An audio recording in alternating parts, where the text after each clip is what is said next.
ان الرئيس ينتمي للتيار الاسلامي، وانه بما انه منتمي للتيار الاسلامي فيجب على كل ابناء التيار الاسلامي الا ينتقدوا او الا يتناصحوا فيما بينهم او فيما بينهم وبين باقي ابناء الشعب المصري للمفترض لا يفرق بينهم شيء.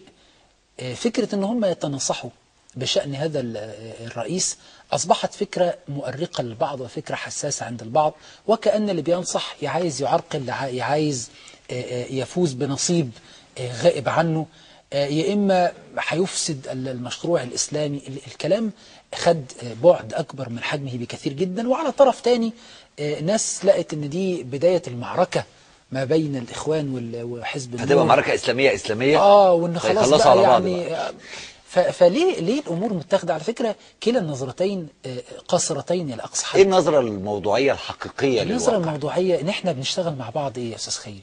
مش إحنا ارتضينا بعد الثورة إن مفيش خلاص النظام الطاغوتي الدكتاتوري زال، وإن إحنا نمارس مع بعض ممارسة سياسية، واتفقنا إن الممارسة السياسية دي ليها أسس فيها ان انا احتكم لصندوق، وصندوق لما يجيب حزب هذا لا يعني ان انت غير مسائل، لا يعني ان انت مسائل كلما خالفت القواعد اللي اتفقنا عليها. والمبدا ده حتى مبدا شرعي، المسلمون على شروطهم، ربنا بيقول يا ايها الذين امنوا اوفوا بالعقود. ففي عقود بيننا وبين بعض لازم انا وانت نتوافق على شروطها.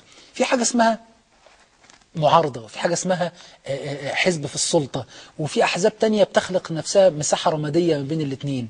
ايه الفكرة اللي كنا طالعين بيها؟ كانت فكرة المعارضة الراشدة. ايه المعارضة الراشدة؟ اللي مش معقول فيها أنا أفضل على طول الخط معارض الحزب الحاكم لمجرد أن أقول أنا هو.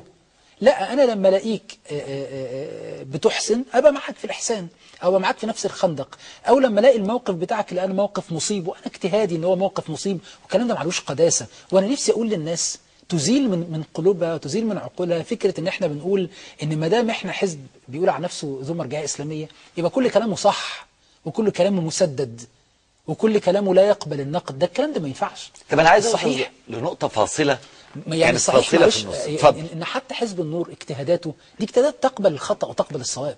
ليه دايما